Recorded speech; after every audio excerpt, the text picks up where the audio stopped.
ہمیشہ ہمیشہ کے لیے وہ ایسے ہی عذاب میں رہیں گا۔ اسی طرح جو ہے جہنم میں جو عذاب ہے، ان عذاب میں سے ایک عذاب ہے جہنم میں لوہے کی ہتھوڑوں کا اور لوہے کے گز کا عذاب ہے۔ یہ لوہے کے ہتھوڑے اور لوہے کے گز کا عذاب اس شخص کو دیا جائے گا جو اللہ کی کتاب کو دنیا میں نہ پڑھتا تھا نہ سمجھتا تھا۔ آج ہمارا معاملہ یہ اللہ کی کتاب کے ساتھ، اور یہ عذاب جہنم میں تو ہے ہی، دنیا سے شروع ہوتا ہے۔ حدیث میں آتا ہے جب انسان مر جاتا ہے 3 سوال ہوتے ہیں: رب کون ہے تیرا، نبی کون تھا تیرا، اور تیرا دین کیا ہے؟ یہ سوال ہوں گے۔ انسان مومن جواب دیں گا تو ایک چوتھا سوال بھی آتا ہے، وہ سوال نہیں ہے ایکچولی، وہ 3 سوالات کے بعد فرشتے پوچھیں گے ابو داؤد کی روایت میں، تمہیں کیسے پتہ چلا کہ یہ 3 سوالات کے جواب یہ ہے؟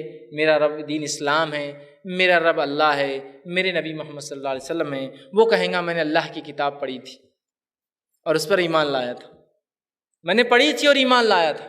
ٹھیک ہے، دوسرے شخص سے پوچھوں گی جو جواب نہیں دے پائیں گا، ہاں لا ادری، ہاں ہائے افسوس میں نہیں جانتا، ہائے افسوس میں نہیں جانتا، ہائے افسوس میں نہیں جانتا۔ کافر کا اور منافق کہیں گا لوگ کہتے تھے کہ اللہ میرا رب ہے، لوگ کہتے تھے اسلام میرا دین ہے، لوگ چونکہ لوگوں کی بات کا ہے نا، خود نہیں مانتا تھا، تو اس سے کہا جائے گا نہ تو نے قرآن پڑھا نہ تو نے تصدیق کی۔ ایک فرشتہ اس پہ لگایا جائے گا، اندھا ہوں گا اور بہرا بھی ہوں گا۔ وہ 2 ہتھوڑے اٹھائیں گا اور ہتھوڑے اٹھا کر اس زور سے اس کی دونوں کنپٹیوں پہ دیں گا، چونکہ دماغی تھا نا، جس کو دنیا کے ہر کام میں لگایا سوائے اللہ کی کتاب کو سمجھنے۔ نہیں قرآن ہم کو سمجھ میں نہیں آئیں گے، نہیں ہم نہیں سمجھ سکتے۔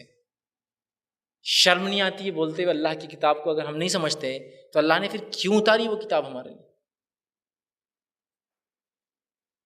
اور ایسا لگتا ہے سسٹمیٹیکلی لوگوں نے ہم کو اس سے دور رکھنے کے لیے پورے منصوبے اور پلان بنا دیے، ہمارے ہی لوگوں نے۔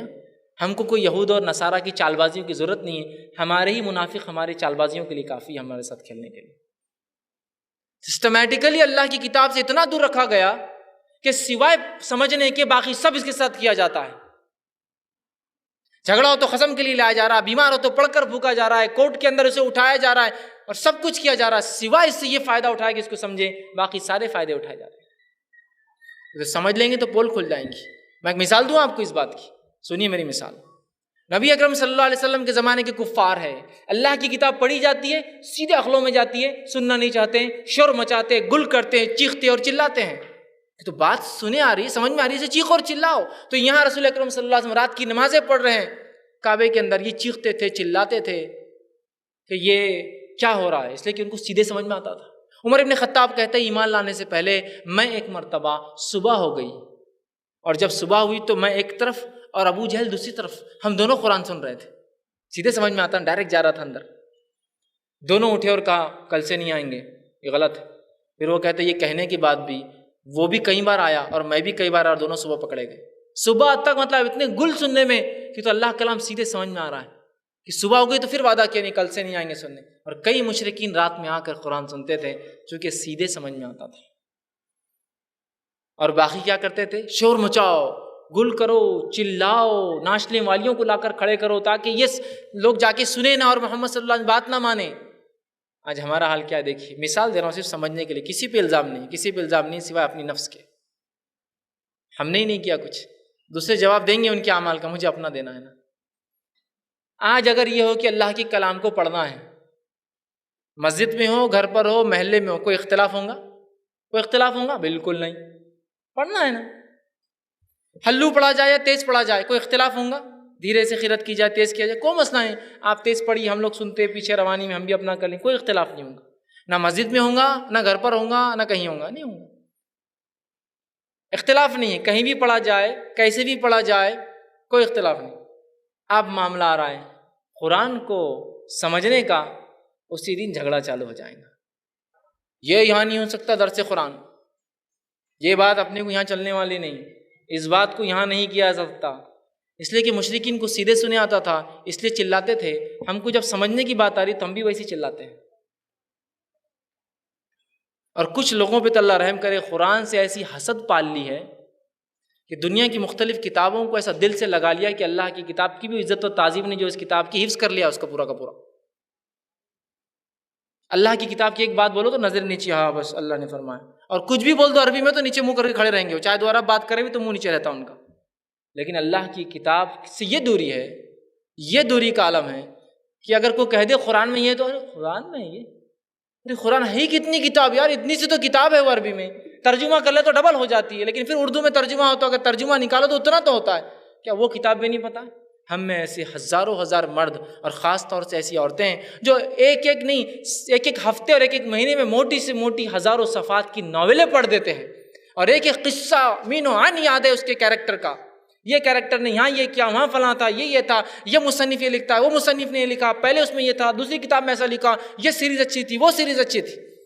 لیکن اللہ کی کتاب کا یہ حال ہے کہ ایک مرتبہ 20 سے 25 نوجوان، جن میں میں بھی شامل تھا، ایک مقام پہ بیٹھے اور ایک شخص دوڑا دوڑا آیا اور آ کر کہا مجھے ایک سوال کرنا ہے، کیا قرآن کے اندر کوئی نور علیہ السلام ہے؟ نور علیہ السلام۔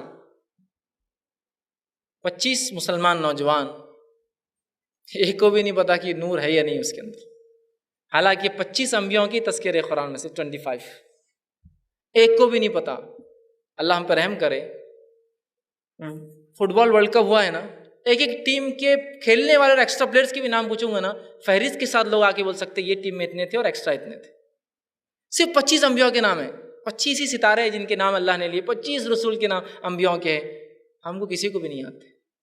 کرکٹ ٹیم کے پورے نام یاد تھے، ایکسٹراز کے نام یاد تھے، 98 میں کون سے میچ میں کون تھا، 97 میں کس نے کیا کھیلا، 94 کی جو ورلڈ کپ میں کون تھا، وہ سب یاد تھا، لیکن اللہ کے 25 انبیاء کے نام یاد نہیں تھے۔ مشورہ کیا گیا کیا کیا جائے، پھر طے ہوا کہ نور تو کوئی سمجھ میں نہیں آ رہا ہے یا نہیں، واللہ عالم، چھوڑ دو اس مسئلے کو۔ نوح بول کر ایک نام آتا ہے، اتنا سنے ہوئے ہے کہ 950 سال کچھ تو بھی دعوت واتا کام کیے، اور ان کا نام نوح تھا، لیکن نور کے بارے میں واللہ عالم، شور نہیں تھے کہ ہے یا نہیں۔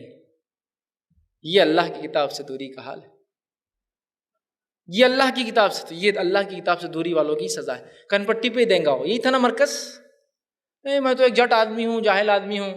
ارے تو جٹ اور جاہل بولتا ہے اپنے آپ کو، تو سوفسٹیکیٹڈ سے سوفسٹیکیٹڈ گاڑیوں کے انجن کھول کر بناتا ہے، اللہ تجھ سے سوال نہیں کرے گا، تو نے دنیا کی گاڑیوں مہارت حاصل کی جو کہ بہت جٹل اور مشکل تھی، لیکن میرے کلام کو سیکھنے کبھی محنت نہیں کی، استاد نہیں پکڑا تو نے جا کر،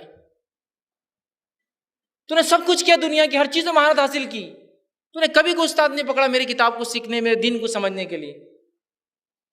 نہیں نہیں نہیں نہیں نہیں نہیں، قرآن کو سمجھنے کو 14 علوم لگتے، 15 لگتے، 50 لگتے، میں ان پورے علوم کو تسلیم کرتا ہوں۔ ہاں، قرآن کی تفسیر کو اتنے علوم لگتے ہیں، قرآن کو سمجھنے کو نہیں۔ میں تفسیر کی بات نہیں کر رہا ہوں، پڑھنے کی بات کر رہا ہوں صرف کتاب کو۔ وہ مفسر جس کو 40 50 100 200 علوم تھے، اس نے اس کا ترجمہ کیا، میں ترجمہ پڑھنے کی بات کر رہا ہوں بھائی میرے، تفسیر کرنے کی بات نہیں کر رہا ہوں۔ تو ترجمہ پڑھنے پہ بھی جھگڑا ہے، ارے جس کا چاہو پڑھو، پڑھو اللہ کی کتاب کو۔ تو یہ ہتھوڑے اسی کے لیے دیے جانے والے، یہی مرکز تھا نا۔ اور ایک روایت میں گز لے کے ایک فرشتہ آئے گا جو بیچ میں کھڑا ہوں گا، اگر دونوں روایتوں کو ملا لے تو ایک کنپٹی پہ دیں گا اور ایک سامنے سے سر پر دیں گا۔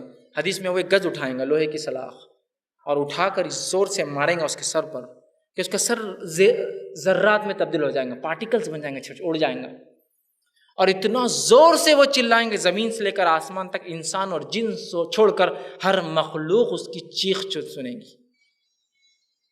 اور آپ نے فرمایا حدیث میں، کیا میں تمہیں بتا دوں وہ گز کیسی ہوں گی؟ صحابہ نے کہا بتائیے کیسی ہوں گی؟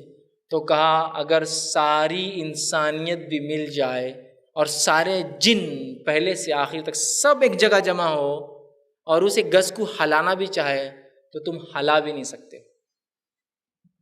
فرشتوں کی طاقت بہت زیادہ تھی، ایک ہی فرشتہ جو مار رہا ہے، کتنا طاقتور ہے۔ تو ہتھوڑوں کا عذاب، لوہے کے بھاری بھرکم ہتھوڑے اور گزوں سے مجرموں کے سر کچلے جائیں گے، جس کو اللہ رب العزت نے سورہ حج سورہ نمبر 22 آیت نمبر 21 اور 22 میں کہا۔ اسی طرح ابو یعلا کی روایت ہے، آپ صلی اللہ علیہ وسلم نے فرمایا جہنم میں کافروں کو سزا دینے کے لیے لوہے کے گز اس قدر بھاری ہوں گے کہ روئے زمین کے سارے جن اور انس بھی مل جائے تو اس ایک ہتھوڑے یا اس ایک گز کو وہ موو بھی نہیں کر سکتے، ہلا بھی نہیں سکتے۔ تو اللہ کی کتاب یہ جہنم سے نجات کا ذریعہ ہے، جہنم سے نجات، یہ جنت میں داخلے کی کنجی ہے، اس کو تھام لیں۔ اور جو السلام علیکم ورحمۃ اللہ وبرکاتہ۔ ناظرین، اگر آپ کو اس ویڈیو سے کوئی فائدہ ہوا ہے اور آپ سمجھتے ہیں کہ اس ویڈیو سے اور بھی لوگ فائدہ اٹھا سکتے ہیں تو آپ ضرور ہمارا تعاون کریں تاکہ ہم ایسے کوالٹی کے اور بھی ویڈیوز جو ہے بنا سکیں اور یہ پیغام اسلام کا دوسروں تک بھی پہنچا سکیں۔ جس طرح سے آپ فائدہ اٹھا رہے ہیں دوسرے بھی اس کا فائدہ اٹھائیں، تو آپ ضرور ہمارا تعاون کیجیے۔ آپ اپنا تعاون ہمارے بینک اکاؤنٹس یا ویسٹرن یونین کے ذریعے جو ہے ہم تک بھیج سکتے ہیں، جس کی تفصیلات انشاءاللہ عزیز آپ کو اسی ویڈیو میں ملیں گی۔ اس بات کا آپ خاص خیال رکھیں کہ کوئی رقم چھوٹی نہیں ہوتی، تو ضرور آپ اپنا تعاون کریں۔ آپ ہمیں زکوٰۃ اور صدقات کے ذریعے تعاون کر سکتے ہیں، اور آپ کوشش کریں کہ آپ اپنی زکوٰۃ اور صدقات ہم تک پہنچائیں، بالخصوص رمضان کے مہینے میں آپ ہمیں یاد رکھیں تاکہ اس دعوت و تبلیغ کے کام میں آپ کا بھی تعاون لگے۔ السلام علیکم ورحمۃ اللہ وبرکاتہ۔